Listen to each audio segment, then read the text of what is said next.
سے کہیں چھوٹا بھائی بڑے بھائی سے ناراض ہے اور یہ دشمنیاں اس قدر طویل پکڑ رہی ہیں کہ نہ جانے سال ہونے کے باوجود بھی ہم آپس میں ملنے کے لیے تیار نہیں, ہم آپس میں ایک دوسرے کو معاف کرنے کے لیے تیار نہیں, اور ہماری آرزو یہ ہے کہ ہمارے گناہ معاف کر دیے جائے. نبی علیہ السلام کی وہ مشہور معروف حدیث آپ نے بارہا سنا ہوگا کہ ہمارے اعمال,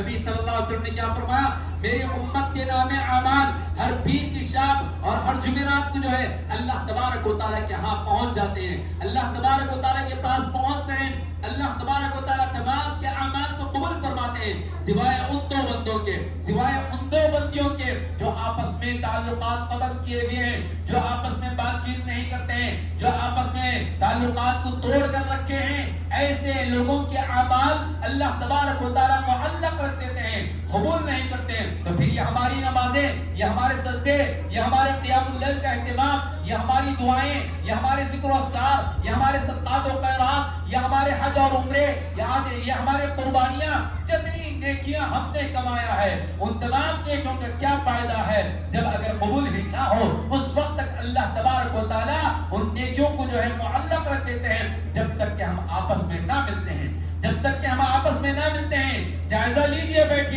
بیٹھے ہیں آپ, سن رہے ہیں آپ, جو ہے تصور میں اپنے پورے خاندان کو لے کر آئیے. آپ جو ہے سسرال والوں سے, آپ کے اپنے بھائیوں سے, آپ کے اپنے خاندان میں کن کن لوگوں سے آپ کا رشتہ ٹوٹا ہوا ہے, کن باتوں پر ٹوٹا ہوا ہے. چھوٹی چھوٹی موٹی موٹی باتیں جو مسلم سماج کے اندر پائی جاتی ہیں, اور وہی چھوٹی چھوٹی باتیں ہیں. کیا معاملات ہیں, کوئی بڑا معاملہ نہیں. دین کے نام پر بات چیت بند نہیں ہے, توحید کے نام پر بات چیت بند نہیں ہے. کوئی ہمارا رشتہ دار شرک کے اندر ملوث ہے اس لیے ہم نے تعلق ختم کر لیا ہے, سمجھاتے نہ سمجھنے کی وجہ سے کوئی بدعت کے اندر مبتلا ہے, اس کو سمجھانے کے باوجود, سنت کی اہمیت بتانے کے باوجود وہ بدعت سے باز نہیں آ رہا ہے. کوئی جو ہے اللہ کا نافرمان ہے اس لیے میں نے اس سے تعلق ختم کیا ہے. نہیں, ان مسائل پر تو بہت کم, اللہ کے بہت کم بندوں نے اللہ تبارک و تعالیٰ کے لیے محبت اور اللہ تبارک و تعالیٰ کے لیے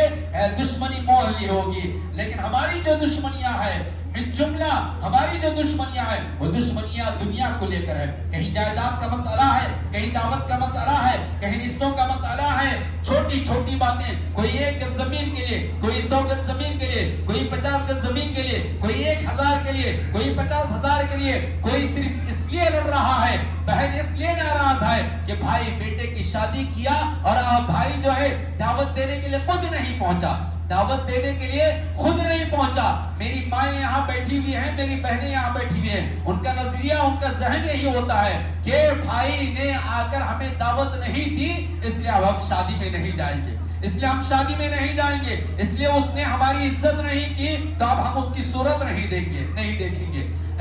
بھائی نے آیا لیکن بھابھی نہیں پہنچی دعوت دینے کے لیے, بھاوج آئی لیکن بیٹا نہیں آیا دعوت دینے کے لیے. یہ ساری کی ساری چیزیں ہیں. وفات ہو گئی رشتہ داروں میں, آپ نے اطلاع دینے میں تاخیر کی, اس لیے چلیے آج سے بیکاٹ ہے. جتنے رشتے ٹوٹے ہوئے ہیں, جتنے تعلقات ٹوٹے ہوئے ہیں, اگر یہ کہا جائے تو مبالغہ نہیں ہوگا کہ انہی بیس پر جو ہے ہماری گفتگو بند ہے, ہماری باتیں بند ہے کہ ہم نے کپڑا سلایا تو بیٹے کے لیے الگ, بہن کے لیے الگ, بیوی کے لیے الگ, یہی مسئلے مسائل کو لے کر. اور پھر اگر دوستوں کے درمیان لڑائی جھگڑا ہے تو پھر یہی کھانے پینے کے مسائل ہے کہ آپ نے مجھ کو چھوڑ کر فلاں دوست کو کھلا دیا, آپ نے مجھے چھوڑ کر فلاں دوست کو دعوت دے دی, آپ نے مجھے وہ ویلیو نہیں دی جو دوسرے دوست کو آپ نے ویلیو دی. گویا یہی مسئلے مسائل ہیں جس کی وجہ سے آج ہم جو ہے رشتوں کو اس قدر آسانی کے ساتھ کاٹ رہے ہیں, توڑ رہے ہیں کہ اس کی کوئی ویلیو نہیں ہے. جبکہ ہم سب جانتے ہیں اللہ تبارک و تعالیٰ جب جو ہے صلہ رحمی کو پیدا کیا, صلہ رحمی کو پیدا کیا تو صلہ رحمی کیا ہو, صلہ رحمی اللہ تبارک و تعالیٰ کے پیروں کو تھامی, اللہ تبارک و تعالیٰ کے پیروں کو پکڑی اور گڑگڑائی, اے اللہ مجھے تو نے کیوں پیدا کیا ہے, تیرے بندے, تیری مخلوق میرے ساتھ زیادتی کریں گے, میری اہمیت ان کے سامنے میں, میری اہمیت وہ نہیں جانیں گے. اللہ تبارک و تعالیٰ نے صلہ رحمی کو تسلی دیتے ہوئے کیا کہا, صلہ رحمی کو تسلی دیتے ہوئے اللہ نے کہا, اے صلہ رحمی جو تجھ سے جڑے گا تو گویا مجھ سے جڑے گا, جو تجھ سے جڑے گا گویا وہ مجھ سے جڑے گا, جو تجھ سے کٹے گا گویا وہ مجھ سے کٹے گا. ہم بولتے ہیں, سنتے ہیں, سناتے ہیں, معلوم ہے, لیکن کہاں آج ہم ملنے کے لیے تیار ہیں, کہاں ہم رشتہ داری کو جوڑنے کے لیے تیار ہیں, کہاں ہم رشتوں کو نبھانے کے لیے تیار ہیں. بہو ساس کا معاملہ ہے, داماد اور سسرے کا معاملہ ہے. داماد بن گیا تو گویا وہ یہ تصور میں ہے کہ مجھے 4 سنگ لگ چکے ہیں, اب مجھ سے بڑا کوئی نہیں ہے.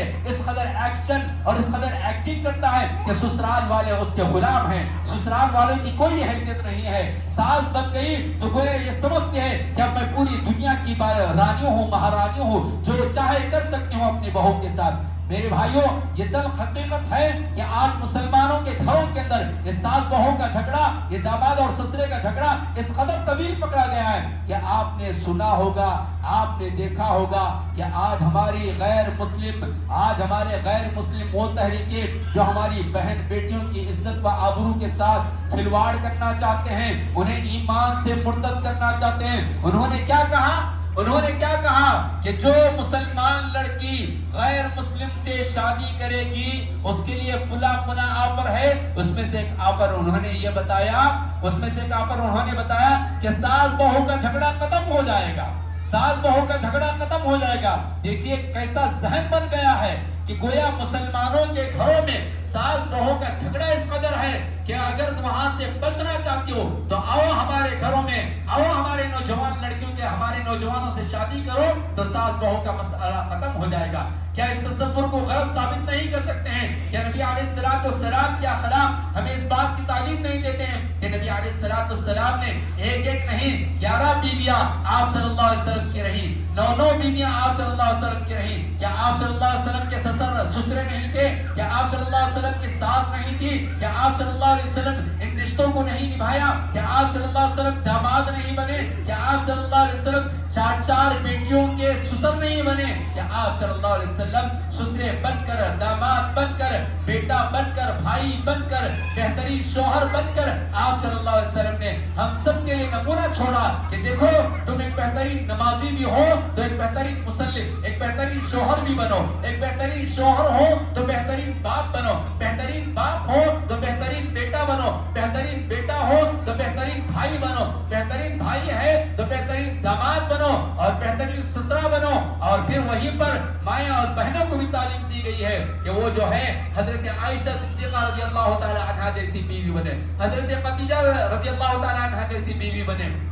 اور حضرت فاطمہ رضی اللہ تعالی عنہا جیسے, حضرت رقیہ جیسی بیوی بن کر, بہو بن کر جو ہے وہ زندگی گزار کر بتائیں. لہٰذا ہم کو چاہیے کہ ان تمام چیزوں کو جو ہے ہم نظر انداز کریں, معاف کریں, آگے بڑھیں, گلے لگائیں. نہ جانے ہم بڑی مشکل سے ہاتھ تو ملا لیتے ہیں لیکن گلے مل بھی جاتے ہیں تو دل صاف نہیں ہوتے ہیں. ہم جو ہے بہترین مصلی بننے کی کوشش کر رہے ہیں, پہلی صف میں نماز پڑھتے ہیں, امام کے دائیں جانب بائیں جانب کھڑے ہونے کی فضیلت جان کر کھڑے ہوتے ہیں, تکبیر تحریمہ کا اہتمام کرتے ہیں, سنتوں کا اہتمام کرتے ہیں, نوافل کا اہتمام کرتے ہیں, ہر چیز کا اہتمام کرتے ہیں, لیکن ہمارے دل اس قدر گندے ہیں کہ ہم اپنے بھائی کو معاف کرنے کے لیے تیار نہیں, اپنے باپ کو معاف کرنے کے لیے تیار نہیں, اپنی بہن کو معاف کرنے کے لیے تیار نہیں, اپنے بیٹے کو گلے لگانے کے لیے تیار نہیں, اپنے چچا کو گلے لگانے کے لیے تیار نہیں, اپنے دوست احباب کو معاف کرنے کے لیے تیار نہیں. تو میرے مسلمان بھائیوں, یہ کیسا انصاف, یہ کون سی انصاف کی بات ہے